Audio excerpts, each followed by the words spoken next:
Good morning दोस्त।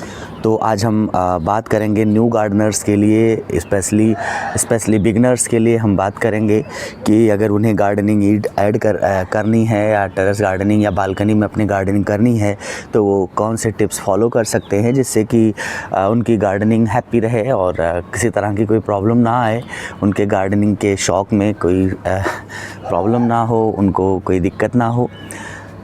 तो दोस्तों कुछ टिप्स जो उनके लिए टिप्स हैं, एडिशनल टिप्स हैं, क्योंकि ज़्यादातर केस में क्या होता है कि टेरेस पे हम बहुत ज़्यादा वज़न भी नहीं रख सकते। मिट्टी है, पॉट है और प्लांट्स हैं, इन सब का वेट बहुत ज़्यादा टेरेस पे ऐड नहीं कर सकते, इससे हमारे टेरेस को नुकसान बहुत होता है। तो इस चीज़ का ख्याल रखें कि हमें टेरेस पे कितना वेट रखना है, अपने टेरेस पे वेट का भी थोड़ा ख्याल रखें। और क्योंकि टेरेस पे बहुत ज़्यादा वेट होने से थोड़ा सा नुकसान हो सकता है, ओवर वेट होने से, तो थोड़ा सा ध्यान रखें कि क्या करना है, कैसे करना है। तो आइए हम बात करते हैं कि हमें टेरेस या बालकनी को वेट मैनेजमेंट कैसे करना है। टेरेस और बालकनी में हमारा जो गार्डनिंग है उसके लिए सॉयल, पॉट्स और प्लांट्स, इन सब का वेट मैनेजमेंट कैसे करना है। तो पहली चीज़, थोड़ा वज़न का ध्यान रखना है। तो हमें टेरेस या बालकनी पर हल्के गमलों जैसे कि ग्रो बैग्स या प्लास्टिक या फाइबर पॉट्स का यूज करना चाहिए, जिससे छत पर ज़्यादा भार ना पड़े।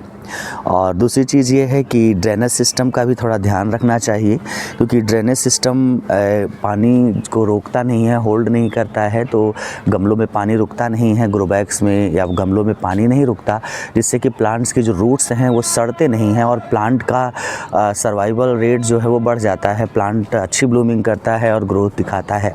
तो जो गमले हैं या जो आपके ग्रो बैग्स हैं या पॉट्स हैं, जो भी पॉट्स या ग्रो बैग यूज किए हैं, उनमें पानी निकलने के लिए पर्याप्त जगह होनी चाहिए। तो छेद कर दीजिए या उनमें ड्रेनेज सिस्टम रखिए ताकि जड़ों में पानी ना रुके।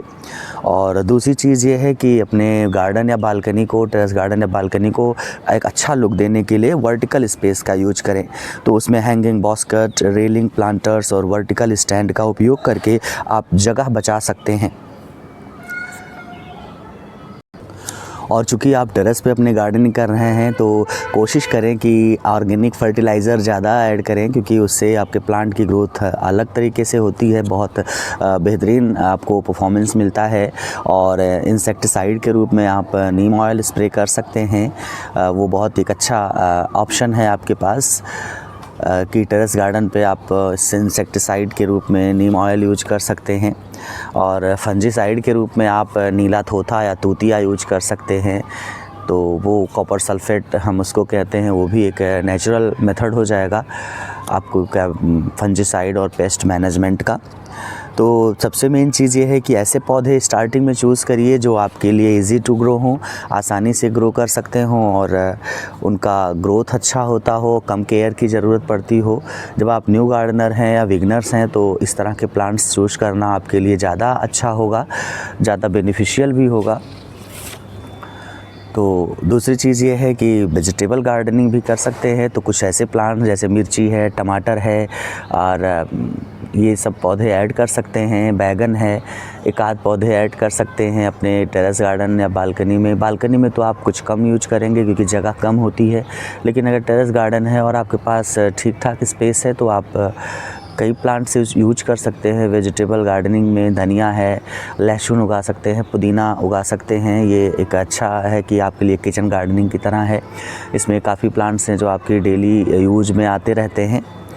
और सबसे मेन चीज़ ये है कि घर में जो डिब्बे हैं, वेस्ट मतलब जो कंटेनर्स हैं, डिब्बे हैं जो अब यूज में नहीं हैं, आप उनको पॉट के रूप में यूज करेंगे, जिससे छत का या टेरेस या बालकनी या उस बालकनी पे बहुत ज़्यादा लोड नहीं आएगा गमलों का या मिट्टी का। उसमें कोशिश करें कि मिट्टी कम यूज करें। आप उसमें कोकोपीट ऐड कर सकते हैं, धान की भूसी ऐड कर सकते हैं, सॉइल कुछ परसेंटेज यूज कर सकते हैं। जैसे मान लीजिए कि आप 40% या 50% सॉइल ऐड करें और उसमें काऊ डंग, कंपोस्ट, वर्मी कंपोस्ट और कोकोपीट्स या धान की भूसी का यूज करें, जिससे थोड़ा सा मिट्टी का जो वज़न है वो कम हो जाता है। और ये सब एक फर्टिलाइज़र की तरह हमारे प्लांट को ज़्यादा ग्रोथ करते हैं, देते हैं, प्रमोट करते हैं, उनकी ग्रोथ को, डेवलपमेंट भी अच्छा होता है। तो आप चाहें तो इसको यूज कर सकते हैं। और किचन वेस्ट में भी आप चाहें तो उस किचन वेस्ट से कंपोस्ट बना सकते हैं, बहुत अच्छा कंपोस्ट बनता है उससे। तो और प्लांट्स को जो है वो कटिंग से भी, लेयरिंग से भी या डिवाइड करके जो उनके पप्स बनते हैं उससे आप मल्टीप्लाई भी कर सकते हैं।